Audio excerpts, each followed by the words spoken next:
नमस्कार, FM news में आप सभी का स्वागत है। मैं आपके साथ दिव्या पांडे। खबरों की शुरुआत करेंगे। उत्तर प्रदेश में वक्फ संशोधन अधिनियम को लेकर सियासी बहस तेज हो गई है। अल्पसंख्यक कल्याण मंत्री दानिश आजाद अंसारी का कहना है कि केंद्र सरकार का उद्देश्य वक्फ संपत्तियों के प्रबंधन को अधिक पारदर्शी, जवाबदेह और प्रभावी बनाना है। उनके अनुसार नए नियमों के तहत गठित होने वाले वक्फ बोर्ड में पिछड़े, पसमानदा मुसलमानों, महिलाओं और अन्य वर्गों को भी पर्याप्त प्रतिनिधित्व मिलेगा, जिससे निर्णय प्रक्रिया अधिक समावेशी होगी। तो वहीं मंत्री ने स्पष्ट किया है कि यह अधिनियम पूरे देश में लागू होगा और उत्तर प्रदेश में भी नए प्रावधानों के अनुरूप वक्फ बोर्ड का गठन कर इसे प्रभावी ढंग से लागू किया जाएगा। तो वही ऐसे में सबसे बड़ा सवाल यह है कि क्या वक्फ संशोधन अधिनियम वास्तव में वक्फ संपत्तियों के प्रबंधन में पारदर्शिता, जवाबदेही और सभी वर्गों की भागीदारी सुनिश्चित कर पाएगा, या फिर इस कानून को लेकर उठ रहे राजनीतिक, सामाजिक और कानूनी विवाद इसके क्रियान्वयन को आगे की चुनौती देते रहेंगे। तो बताएं आपको, जहां प्रतिनिधित्व बढ़ेगा या फिर विवाद, ऐसे में वक्फ सुधार या सियासी प्रहार, आपको बता दें बड़ा सवाल उठ रहा है। ऐसे में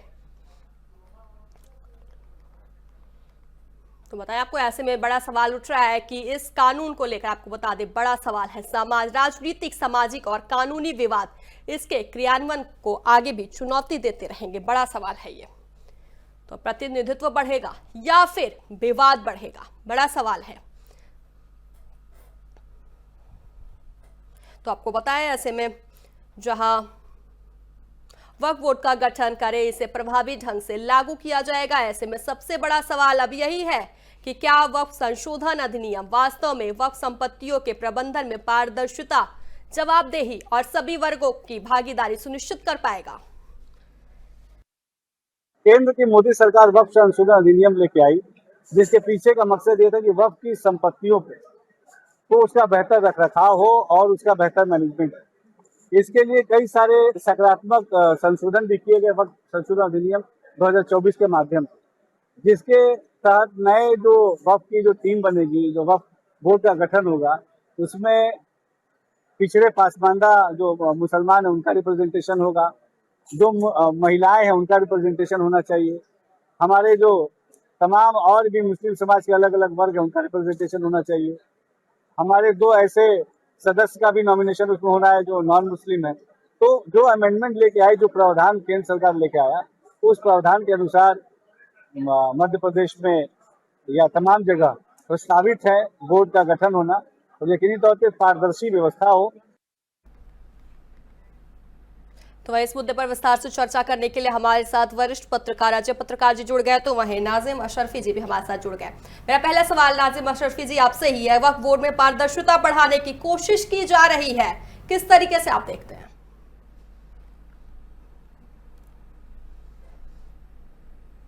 कोशिश की जा रही है। देखिए, वक्फ बोर्ड का जहां तक सवाल है, वक्फ बोर्ड का मतलब होता है किसी का अपना एक जाति बोर्ड। ये वक्फ के वो संपत्तियां हैं जिन्होंने मुस्लिमों के बापू ने, दादाओं ने और भी पुराने बुजुर्गों ने, उनके पुरखों ने, उनके असलाफों ने, ये एक तरह से एक बोर्ड था जो कि सभी के काम में आए और उनको दान की गई ये संपत्तियां हैं। तो इसमें किसी और आदमी का क्यों मुदाखलत भाई? इसमें किसी और आदमी की दखलंदाजी क्यों? जबकि सुप्रीम कोर्ट भी साफ कह चुका है, सरकार को एक बार फटकार लगा चुका है। सुप्रीम कोर्ट ने कहा कि भाई आप इस बार सरकार दोबारा इस पे एक बार सोच ले, और सोचने के बाद में दोबारा इस पे अपने बताए सोच समझ के, क्योंकि ये किसी का एक जाति विशेष का मामला है, किसी का अपना खुसूसी एक बोर्ड है और उसमें उन्होंने बनाया, उनकी संपत्ति है, उनके कुछ बाप दादाओं की संपत्ति है। मिसाल के तौर पर आपकी या किसी और की अगर कोई संपत्ति, जायदाद, धन दौलत अगर है, तो मुझे नहीं लगता कि मेरा उसमें कोई मुदाखलत होगी या मेरा कोई इसमें हिस्सा होगा। देखिए, जैसे अगर किसी की जमीन बाप के मरने के बाद भी अगर फौजी दर्ज होती है, तो जाहिर सी बात है उसकी औलादों को होती है और उसकी भी बड़ी गहरी जांच होती है, बहुत खुसूसी तौर पर जांच होने के बाद में कि किसी का कोई बेटी तो नहीं रह गई है, बेटा तो नहीं रह गया है। उसी तरीके से ये जो संपत्तियां हैं, ये मुसलमानों के वक्फ बोर्ड की संपत्तियां हैं, इसमें किसी और की मुदाखलत की, और फिर वक्फ बोर्ड के पीछे क्यों पड़े? भैया राम मंदिर का चंदा चोरी हुआ, उसके पे भी बात कर रहे हो ना।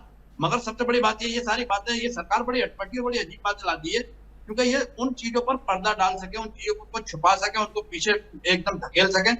अब ये नई नई चीजें खड़ी कर दी है। कभी ट्रिपल तलाक पर लाएंगे, मुस्लिम बहनों से बहुत मोहब्बत है, मुस्लिम भाइयों से इन्हें नहीं होगी, मुस्लिम भाइयों को ना लोकसभा में, ना राज्यसभा में, ना विधानसभा में, ना विधान परिषद में कहीं टिकट नहीं देंगे, मुस्लिम MP, मुस्लिम सांसद MLA नहीं बनाएंगे, वहां इन्हें मोहब्बत नहीं होगी। मोहब्बत होगी ना मुस्लिम बहनों से उनकी ट्रिपल तलाक का, जबकि इन्हें मालूम है कि ऑलरेडी ट्रिपल तलाक का कानून भी पहले से ही था।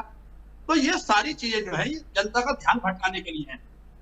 पूरे भारतवर्ष में और उत्तर प्रदेश में बहुत ज्यादा एकदम मतलब बहुत ज्यादा महंगाई बढ़ी है, बेरोजगारी बढ़ी है, लोग जो युवा लड़के हैं उनको नौकरियां सरकारी नहीं है, रोजगार नहीं है, पकौड़े तलने की आप बात कर रहे हैं।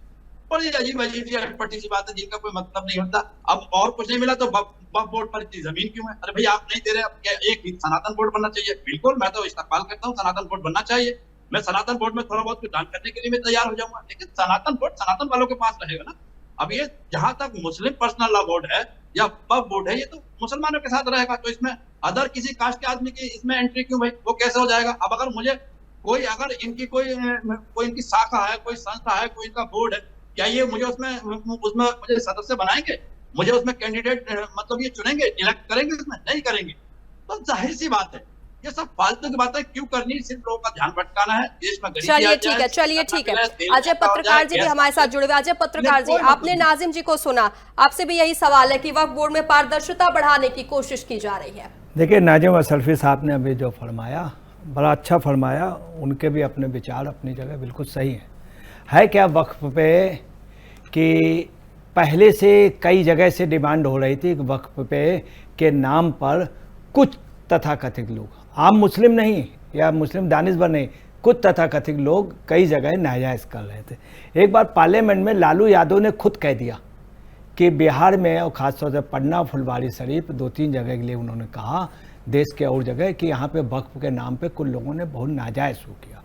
आपको बता रहे, ऑनरेबल राष्ट्रपति जाकिर हुसैन साहब ने भी एक बार ये फरमाया था कि वक्फ के नाम पर वक्फ का सही उपयोग हो। सर सैयद साहब जिन्होंने इतने बड़े इदारे को वो किया है अलीगढ़ में, जो एक दुनिया का माना वो, उनका भी कहना था कि वक्फ के नाम पर, और उन्होंने करके दिखाया कि लोगों से ज़्यादा कोई मदद न लेकर के अपने दम पर लोगों ने जो सहयोग किया, इतनी बड़ी यूनिवर्सिटी, उन्होंने उस समय भी कहा था कि लोग मिसयूज़ कर रहे हैं, अगर इसका सही उपयोग हो जाए तो वक्फ की ज़मीनों से बहुत कुछ मुस्लिम के अलावा और लोगों का भी भला हो सकता है। आपको भी बताएं, ऐसा नहीं वक्फ में मुस्लिम कई जगह हिंदू भी लाभान्वित है, दूसरे लोग भी लाभान्वित।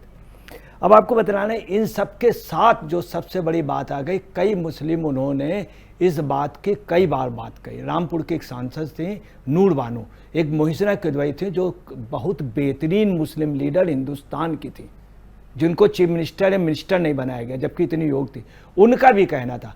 अब आपको बताना, भाजपा जब आई, भाजपा का चूंकि एक हिंदूवादी दृष्टिकोण, उन्होंने मौके का फ़ायदा उठाया। अब ये भी है सच कि वक्फ पे संशोधन होना चाहिए था। अगर कांग्रेस चाहती तो इसके पहले की जो रिजीम थी उसमें उन्होंने किया, परंतु उसका सही डिस्ट्रीब्यूशन नहीं हो पाया आम मुस्लिम के लिए। तीसरे नंबर की ज़मीन जो है, आपको बताने, पहले नंबर की सेना के पास है, दूसरे जो सबसे अधिक ज़मीन है वो रेलवे के पास, और तीसरे नंबर की ज़मीन वक्फ के नाम है, जबकि मुस्लिम आबादी लगभग 18 से 22% के लगभग है। तो उसका सही उपयोग हो, ये बीजेपी का कहना कि इसलिए कर रहे हैं ताकि, अब आया 2 सदस्यों का, तो 2 सदस्यों का विरोध शुरू से हुआ है, सभी मुस्लिम सदस्यों ने किया है, कांग्रेस ने किया, सपा ने किया, तमाम दलों ने किया कि 2 सदस्य, ये मुस्लिम इदारे का है तो इसमें 2 हिंदू सदस्य क्यों रहेंगे। अब इस बात पे सुप्रीम कोर्ट पे ये लोग भी गए थे, सुप्रीम कोर्ट में भी एक्सेप्ट कर ली गई थी याचिका, और एक्सेप्ट के बाद वह विचार। अब समस्या है कि सुप्रीम कोई आदेश करता, बहुमत उनका संसद में। वही आपको सबसे दुखद बात बता दें, संसद में इस पे रात को 2:30 बजे तक और 4 बजे तक बहस हुई है। उसमें जिन लोगों को बैठना चाहिए, मेन लोग, वो जल्दी चले गए। ये अफसोस की बात है, विपक्ष के लीडर, जिसमें राहुल गांधी का भी रोल एंड टाइम पर ठीक नहीं रहा। 2 जगह, एक जब 3 तलाक पे, वो दूसरी आपको बताना है कि इसमें खास तौर से जगदम्बिका पाल, उनके लिए सभी उनसे सांसदों से एडवाइस ली गई थी, उनके राय लिए, उसका भी सही ढंग से परिपालन नहीं हुआ। क्योंकि जब भी कोई बिल आता है तो उसके पहले एक एक सांसद, आम पब्लिक और तमाम, यही नहीं कम से कम हजारों यूनिट से भी सलाह ली गई, और सलाह के बाद ये बिल हुआ। मगर टोटल ऐसा नहीं कि टोटल सभी की सलाहों पर पूरा विचार करके अजय जी 2027 में विधानसभा चुनाव आ रहा है, तो ऐसे फैसले कहीं ना कहीं माना जाए कि सरकार को फायदा पहुंचाएंगे? देखिए, सरकार को फायदा मतलब भाजपा को इससे फायदा होगा। फायदा इसलिए होगा, ये लाया ही इसीलिए गया था, हकीकत ये। अब आइए आपको 2 सदस्य की आपको बात बता दें, आपको एक बहुत बड़ी ताजुब की बात बता दें। जम्मू कश्मीर में 1948 से पहले वहां पर शासक जो थे राजा हरि सिंह और गुलाब सिंह की हुकूमत थी, उसमें जो सदस्य बनाए गए थे उसमें हिंदू थे, नंबर 1। नंबर दूसरा सुनिए, निजाम हैदराबाद ने देश की आजादी से पहले वहां पर जो वक्फ उसमें जो सदस्य बनाए गए थे उसमें हिंदू थे 4 प्रतिनिधि। यही नहीं, आसाम में भी ये था, कलकत्ते में भी था, मगर तब हिंदू मुस्लिम एकता था, ये नहीं था। तमाम आपको अकबर के समय भी यही पोजीशन थी कि उसमें अधिकतर जो मुनीम वो बनाए गए थे वो हिंदू। यही आपको ये भी बता दें, तमाम मज़ारों, तमाम कब्रिस्तानों, तमाम वक्फ ज़मीनों की जो लोग रखवाली करते थे या देखरेख करते थे उनको मुअत्तिल कहते थे। उन मुअत्तिल में आज़ादी से पहले कई हिंदू भी थे। अब आइए पाकिस्तान में, पाकिस्तान का जो वक्फ बोर्ड है उसमें मुस्लिम सदस्य हैं और बांग्लादेश में भी यही पोजीशन है। तो अब आया हिंदू का था, यहाँ पे बीजेपी की अपनी सोच थी कि उन्होंने हिंदू सदस्य जो रखे वहाँ उनका अपना दृष्टिकोण था, चूंकि भाजपा एक हिंदूवादी दल है, सच ये है। अब इन सदस्यों के भी अलावा प्रशासन के भी लोग रहेंगे, इससे क्या स्ट्रक्चर बिगड़ जाएगा? स्ट्रक्चर ऐसा नहीं है, मगर ये है कि चूंकि 2 सदस्य होने के नाते उनकी भी अपनी एडवाइस होगी, जो भी वहाँ पे कार्ड होगा इसमें कोई शक नहीं इस्लामिक हित का ही होगा, उसके अगेंस्ट में सदस्य भी नैतिक रूप से नहीं जा सकते। चलिए ठीक है नाजिम जी, मगर लोग नए मनमानी नियमों नहीं से कर आप पाएंगे। लोग को ही फायदा होगा, सरकार तो आपके फायदे के लिए कर रही है, फिर दिक्कत कहाँ आ रही है? मैं देखिए दिव्या जी, मैं बताता हूँ, अभी उड़ते फायदा नहीं होगा। बहुत अच्छी बात है कि इन्होंने कही कि इससे और लोगों को भी फायदा पहुंचना चाहिए। इसकी दलील मैं हमेशा ही देता रहा हूँ, मैं कहता हूँ इस चीज को एक्सेप्ट करता हूँ कि हाँ, इससे हमारे हिंदू, मुस्लिम, सिख, ईसाई, बौद्ध, जैन, सारे जितने भी हिंदुस्तानी या जितने भी हमारे इस मुल्क के बाशिंदे हैं सबको इसका फायदा पहुंचना चाहिए। लेकिन इसमें सरकार को जो करना है वो सरकार नहीं कर रही है, जो नहीं करना वो सरकार करना चाहती है।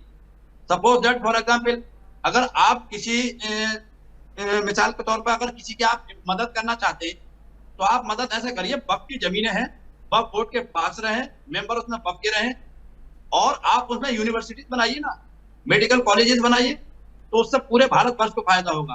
पूरे भारतवर्ष के बच्चे शिक्षित होंगे, उनको तालीम हासिल होगी, स्वास्थ्य का काम होगा, उनको हर चीज मुहैया उससे होगी। तो ये चीज आप करिए, आप सरकारी पैसा भी उसमें लगा सकते हैं। लेकिन नहीं, ऐसा नहीं करेंगे, क्योंकि देखिए मैं एक चीज और बता दूं आपको कि अगर हम मतलब बैंक भी हम किसी को सब्सिडी देती है ना, बैंक भी अगर किसी को लोन देती है तो कुछ लोग ऐसे होते हैं, कुछ काम जो समाज के होते हैं, जो जनता के होते हैं, आवाम के फायदे के लिए होते हैं कि इसमें सब्सिडी हो गई, इतना आप जमा कर दीजिए, इतना मत करिए। तो उससे क्या होता है, सरकार के तौर पर वो एक लोगों की मदद के तौर पर वो होता है, सरकार लोगों की मदद करना चाहती है। तो इस तरह से भी काम हो सकता है, लेकिन उसका मालिक वक्फ बोर्ड का ही रहना चाहिए, वक्फ बोर्ड के मेंबर ही रहना चाहिए। अब मैं एक बात बताता हूँ, इसमें संशोधन करने की बात ये कह रहे थे, संशोधन होना चाहिए, लेकिन संशोधन किस बात का होना चाहिए? संशोधन उस बात का जिसकी भी सरकार होती है, वक्फ बोर्ड का चेयरमैन सरकार के अंडर में आता है और चेयरमैन सरकार का होता है।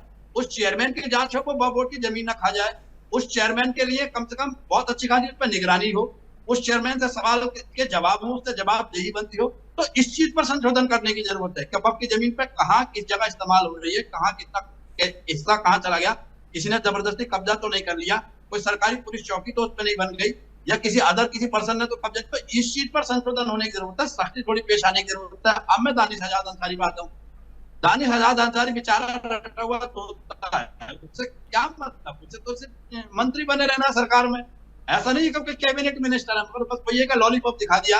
पहले मोहसिन रजा को दिखा दिया था पिछली सरकार में, इस बार दानिश आजाद अंसारी को दिखा दिया। उसे क्या पता इस्लाम क्या चीज है, उसने पढ़ा नहीं, लिखा नहीं, उसे कुछ आता नहीं, बस बोले चले जा रहे हैं। 5, 6, 7, 8 माइक आगे चला हुए, उन्हें लग रहा है कि मेरी पब्लिसिटी तो हो रही है, मुख्यमंत्री की, प्रधानमंत्री की नजर में तो जाऊंगा। दानिश आजाद अंसारी से मैं ये कहना चाह रहा हूँ, भैया बहुत हो चुका, आप काफी हो चुके हैं, प्रदेश में मिनिस्टर तो है ही, अब इससे ज्यादा और क्या चाहते हो, लोगों का गला घोटना? तो इन्हें कम से कम बाधा आना चाहिए, इन्हें तालीम हासिल इन्होंने किया उसके हिसाब से बात करनी चाहिए के साथ 2 सदस्य होने चाहिए। अरे क्यों होने चाहिए 2 सदस्य? तुम अपने पापा की जमीन में 2 सदस्य को शामिल कर लोगे क्या भाई? अब दानिश आजाद अंसारी से मैं कहना चाहता हूँ इनकी जो पुश्तैनी जमीन में क्या ये किसी मेरे 2 भाइयों को शामिल कर लेंगे या किसी हिंदू भाइयों को 2 को शामिल कर लेंगे? नहीं करेंगे। बस सिर्फ बोलना है, अपना मंत्रालय बचाना है, अपनी मिनिस्ट्री बची रहनी चाहिए, कुर्सी बची रहे, योगी जी खुश हो जाए, मोदी जी खुश हो जाए, ये सब सारे प्रोपेगेंडे हैं। और सरकार मुझे नहीं लगता कि रोजगार के बारे में बात करेगी। रोजगार के बारे में आखिर सरकार बात क्यों नहीं करना चाहती? तालीम के बारे में बात क्यों नहीं करना चाहती? आपकी सेहत के बारे में बात क्यों नहीं करना चाहती? सरकार क्यों नहीं लोगों को नौकरी देना चाहती? युवाओं को क्यों नहीं रोजगार देना चाहती?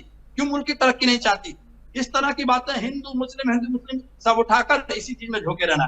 और दिव्या जी, मैं आपको एक बात और बता दूं, ये जो 27 के चुनाव की आप बात कर रहे हैं ना, सरकार भारतीय जनता पार्टी को आ गया है सरकार बनाना। चुनाव जीतना नहीं आया, चुनाव कहीं वो नहीं जीतते हैं आज तक।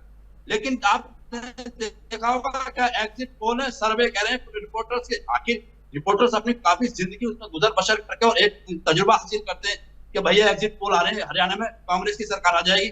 आते आते देख रहे हैं कि भाजपा की बन गई, बिहार में देख रहे हैं कि पलड़ा भारी औरों का है, पलड़ा भारी मतलब अखिलेश यादव वहां वर्क कर रहे हैं, इकरा वर्क कर रही है, इमरान प्रतापगढ़ी वर्क कर रहे हैं, तेजस्वी यादव का पलड़ा भारी है, सरकार भाजपा की बन गई। बड़ी अजीब बात है। बेंगलोर में देख रहे हैं ममता तो बनर्जी, मतलब आप भी यही कहेंगे कि ईवीएम में गड़बड़ी की जाती है? भाजपा की बन गई। क्यों नाजिम जी, आप भी यही कहेंगे कि ईवीएम में गड़बड़ी की जाती है?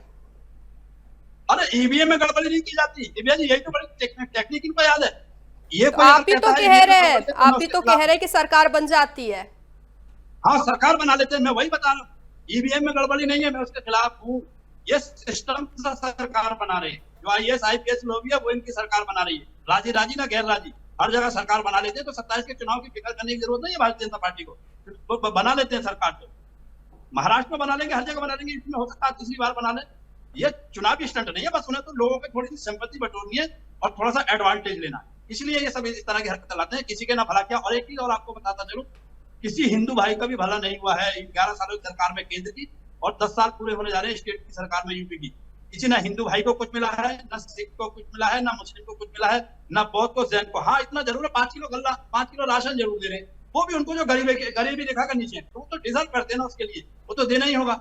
वो राशन भी इसलिए दे रहे हैं ताकि इनको जो मक्कार बना दो, इनको कमा के खाने की आदत ना पड़े, बल्कि इनको फ्री बैठ के घर खाने की आदत हो जाए। तो बहुत खतरनाक स्ट्रेटेजी लेके चल रहे हैं, स्पेशली जो गृह मंत्री हमारे अमित शाह जी, ये सब उनका किया धरा है, और वो आराम से चुनाव नहीं जीतते, सरकार बनाना चाहते।